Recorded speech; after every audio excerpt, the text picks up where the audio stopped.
की वीडियो में हम बौद्ध धर्म के बारे में पढ़ेंगे, इसके संस्थापक के बारे में पढ़ेंगे। इसके संस्थापक गौतम बुद्ध थे।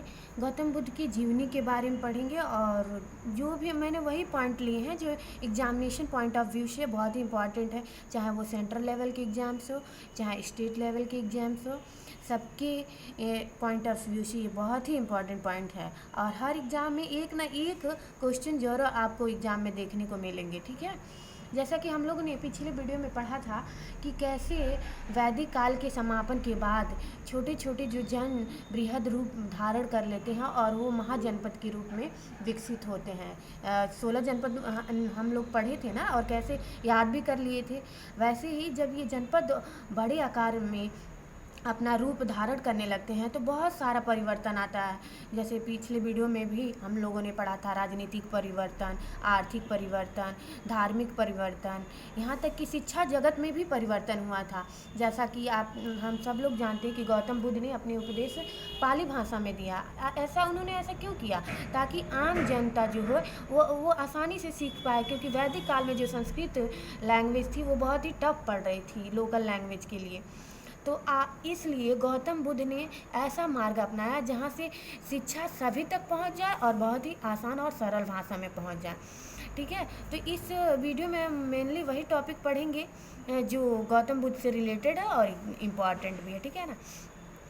तो स्टार्ट करते हैं। बौद्ध धर्म के संस्थापक कौन थे? गौतम बुद्ध, जिनका जन्म 563 ईसा पूर्व लुम्बिनी वन में हुआ था, जो कि नेपाल में पड़ता है, ठीक है। जब इनकी माँ अपने मायके जा रही थी, मायके जाते वक्त रास्ते में एक लुम्बिनी वन आता है जहाँ उनको प्रसव पीड़ा होती है और वहीं पे गौतम बुद्ध का जन्म होता है। वो गौतम बुद्ध को जन्म देने के तुरंत बाद ही वहीं पे दम तोड़ देती हैं, यानी कि मर जाती हैं। तो इनके बारे में ये टोटल जानकारी हमको गौतम बुद्ध के पुनर्जन्म जातक कथा है, एक जातक कथाओं से प्राप्त होती है, ठीक है। तो इस जन्म को उसमें कमल और सांड के प्रतीक से जाना जाता है। गौतम बुद्ध के जन्म का प्रतीक क्या है? कमल एवं सांड। ऐसा माना जाता है कि जब गौतम बुद्ध ने जन्म लिया था तो 7 कमल खिले थे, उसी पे पैर रख के उन्होंने उनका जन्म हुआ था, ठीक है। उनकी मृत्यु 80 साल की उम्र में हुई थी कुशीनगर, जो कि मलगढ़ राज थी। जैसा कि हम लोगों ने पीछे वीडियो में पढ़ा था ना, मलगढ़ राज जो देवरिया क्षेत्र में पड़ता है। तो 80 वर्ष की उम्र में आप ऐसे भी याद कर लेंगे। ये अगर आपको न याद हो तो ऐसे एक याद करिए, 563 ईसा पूर्व में उनका जन्म हुआ था। 80 साल बाद उनका 483 ईसा पूर्व में उनका निधन हो गया था। और इस निधन का जो प्रतीक चिन्ह है क्या है? पद चिन्ह। आप कभी जाएंगे कुशीनगर में तो आपको पद चिन्ह दिखेगा, ठीक है ना। और उनके मृत्यु को ही निर्वाण कहा जाता है। बौद्ध धर्म में मृत्यु को क्या कहा जाता है? निर्वाण। और महात्मा बुद्ध की मृत्यु को महापरिनिर्वाण कहा जाता है, ठीक है। उनके पिता का नाम था शुद्धोधन, जो कि नेपाल के शाक्यगढ़ के मुखिया थे, और जहाँ कपिलवस्तु में एक शाक्यगढ़ था जहाँ के वो मुखिया थे, ठीक है। जब ये पैदा हुए तो किसी ने बताया कि कोई राजगुरु थे जिन्होंने बताया कि या तो ये गौतम बुद्ध बहुत ही प्रतापी राजा होंगे या फिर या एक बहुत बड़े सन्यासी होंगे। इनके पिता के मन में ये शंका हमेशा सताया करती थी। इनके माता का नाम जो था महामाया, वही महामाया जिनका प्रसव पीड़ा के दौरान मृत्यु हो चुकी थी। वो कोली वंश की राजकुमारी थी, ठीक है। जब इनकी मृत्यु होती है तो गौतम बुद्ध बहुत छोटे रहते हैं, तो गौतम बुद्ध के पिताजी शादी कर लेते हैं। उनकी मौसी, गौतम बुद्ध की मौसी जो महामाया की बहन होती है प्रजापति गौतमी, वो आप कह सकते हैं सौतेली माँ भी कह सकते हैं और उनको मौसी भी कहा जा सकता है, ठीक है। पेन चल नहीं रहा है लेकिन ठीक है। और उनकी पत्नी का नाम था यशोधरा। अब जैसा कि हमने पहले ही बताया कि उनका मन किसी चीज़ में लगता नहीं था, तो उनके पिताजी ने क्या परेशान रहते थे कि सोचते थे कि हमारा राजपाट कौन संभालेगा। तो उन्होंने 16 वर्ष की आयु में ही यशोधरा से उनकी शादी करवा दी गौतम बुद्ध की। तो उनकी पत्नी का नाम क्या था? यशोधरा। ये मत सोचिए कि ये सारे बेफुजील पॉइंट है, मैंने वही सारे पॉइंट्स को कलेक्ट किए हैं जो एग्जामिनेशन पॉइंट ऑफ व्यू से इम्पॉर्टेंट है। ये भी एक एग्ज़ाम में पूछा गया क्वेश्चन है, ठीक है। तो उन यशोधरा से उनकी एक पुत्र का प्राप्ति होती है जिनका नाम राहुल वो देते हैं, और उसका मतलब ये कह के बुलाते हैं एक और बंधन। उन अपने पुत्र का नाम राहुल देते हैं और कहते हैं एक और बंधन। ठीक है। राहुल के जन्म के पश्चात भी उन्हें अच्छा लगता नहीं है, तो 29 साल की उम्र में जब वो अपने घर के बागीचे में बैठे रहते हैं शांत चित्त, तो उनको 4 दृश्य दिखाई देता है। एक बूढ़ा व्यक्ति, एक बीमार व्यक्ति, एक सौ।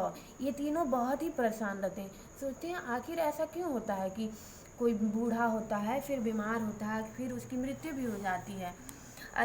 ये तीनों तो परेशान दिखाई देते हैं, लेकिन उनको एक सन्यासी दिखाई देता है जो कि बहुत प्रसन्न रहता है। तो अपने सारथी से पूछते हैं ऐसा क्यों है, तो उनके सारथी बताते हैं कि इसको ना तो किसी चीज़ का मोह है, ना माया है, ये सन्यास है।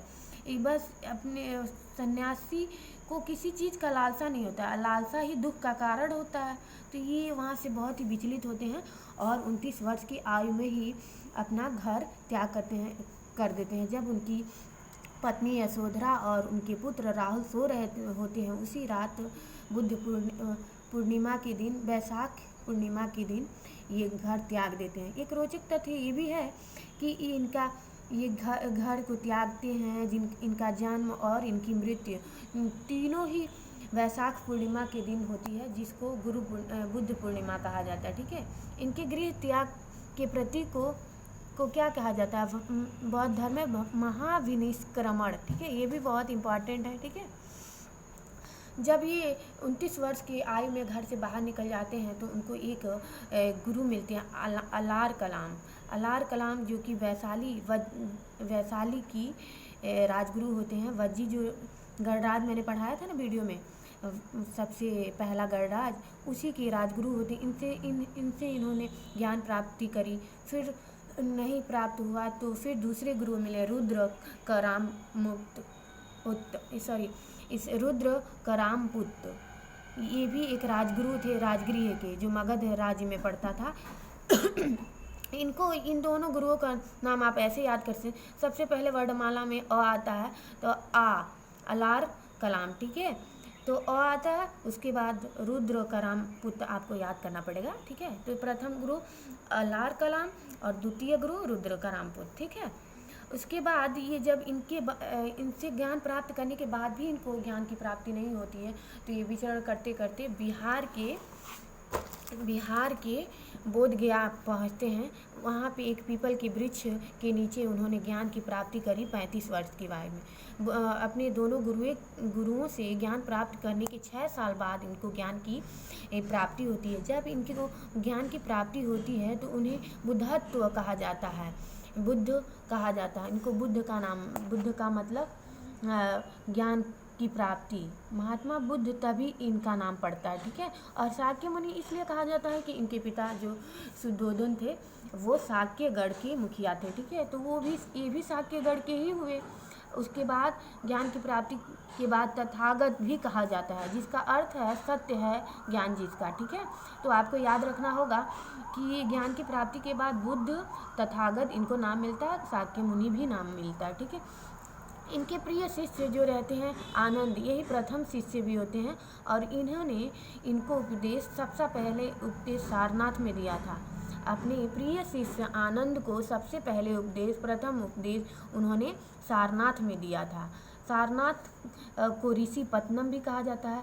अक्सर आप ये तो याद रखते हैं कि सारनाथ में मिला था, कभी कभी ऋषि पत्तनम भी एग्जाम में आप पूछ देता है।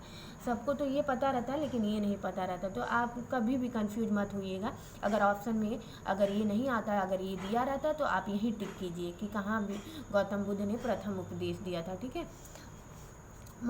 प्रथम महिला शिष्य प्रजापति गौतमी थी, और इन्होंने अपने प्रिय शिष्य आनंद के कहने पे ही महिलाओं को प्रवेश दिया बौद्ध धर्म। इनका मानना था कि महिलाएं जब तक नहीं है ये धर्म फलेगा फूलेगा, जैसे महिलाओं का प्रवेश होगा ये धर्म बहुत जल्दी ही ख़त्म हो जाएगा। एक और महिला थी, वैशाली की नेत्रांगना थी, उनको भी इन्होंने शिष्य के रूप में ग्रहण किया। तो ये 2 महिलाएं आपको याद रखना पड़ेगा। प्रथम महिला शिष्य जो थी प्रजापति गौतमी, वही इनकी मौसी जो कि सौतेली माता थी। इन्होंने अपना सर्वाधिक उपदेश श्रावस्ती में दिया था, जो कि कौशलगढ़ राज्य की राजधानी थी। मैंने पिछले वीडियो में भी ये पढ़ाया है, ठीक है, आपको याद होगा आसानी से। तो सबसे ज़्यादा उपदेश इन्होंने श्रावस्ती में ही दिया था, ठीक है। इन्होंने अपने मृत्यु के समय सबसे अंतिम उपदेश कुशीनगर में सुभद को दिया था। इनके अंतिम शिष्य जो थे वो सुभद थे, ठीक है। और बौद्ध धर्म में चार आर्य सत्य हैं। दुख है, दुख का समुदाय है, मतलब कि दुख तो है, दुख का समुदाय है, मतलब बहुत बड़ा दुख है उस समुदाय के दुख का निरोध भी है, ठीक है। दुख निरोध गामिनी भी है, मतलब दुख निरोध का मार्ग भी है। ऐसा नहीं है कि दुख है तो उसका निवारण नहीं है। और इन दुखों का निवारण करने के लिए उन्होंने 8 मार्ग बताए, जिसे अष्टांगिक मार्ग कहा जाता है। इन सांसारिक दुखों से मुक्ति हेतु उन्होंने अष्टांगिक मार्ग को अपनाने के लिए बात कही है, जिसको सम्यक दृष्टि, सम्यक संकल्प, सम्यक प्राणी, सम्यक कर्मांत, सम्यक आजीव, सम्यक व्यायाम, सम्यक स्मृति, सम्यक समाधि। अब 8 को देखिए कैसे याद करते हैं, ठीक है। जैसे मान लीजिए एक मैंने छोटा सा वैसे ही एक ट्रिक लिया। जैसे किसी चीज़ को मैंने देखा, अच्छा चीज़ लगा, बहुत शांति प्रिय चीज़ लगा, मैं देखी उसको, तब मैंने संकल्प किया कि मैं सच्चा वाणी ही बोलूँगी, ठीक है, और सच्चा कर्म ही करूँगी। उस दृष्टि से मैंने संकल्प किया कि सच्चा वाणी बोलूँगी या सच्चा कर्म करूँगी। जब सच्चा कर्म करूँगी तो आजीवन सुखी रहूँगी। तो आजीव, इसे आजीव आप याद करेंगे। और आजीवन सुखी रहने के लिए आपको व्यायाम करना आवश्यक है, क्योंकि जब तक आप व्यायाम नहीं करेंगे तब तक आपका शरीर स्वस्थ नहीं रहेगा। स्वस्थ नहीं रहेंगे तो आप सुखी नहीं रहेंगे। और जब आपके शरीर स्वस्थ रहेगा तो आपकी स्मृति भी ये तेज होगी, और आप शांति में हैं, आपकी स्मृति तेज है, तो आप इस जीवन को जीने के बाद आपका अंत में सबको तो मरना ही है, तो समाधि धारण करेंगे, ठीक है। तो ऐसे ही छोटा मोटा ट्रिक लेके आप याद कर सकते हैं, ठीक है। बौद्ध धर्म में सबसे जो हमारा परम लक्ष्य है बौद्ध धर्म का, निर्वाण की प्राप्ति, और गौतम बुद्ध के निर्वाण को महापरिनिर्वाण कहा गया, ठीक है। और बौद्ध धर्म में त्रिरत्न है, बुद्ध धम्म संघ, ठीक है, ये आपको याद रखना है, बुद्ध धम्म संघ, ठीक है। और बाकी के जो पॉइंट्स हैं हम अगले वीडियो में आने वाले पढ़ेंगे, क्योंकि ये लंबा वीडियो हो जाता है, इसलिए मैंने यहीं पे रोक दिया, ठीक है। Thank you.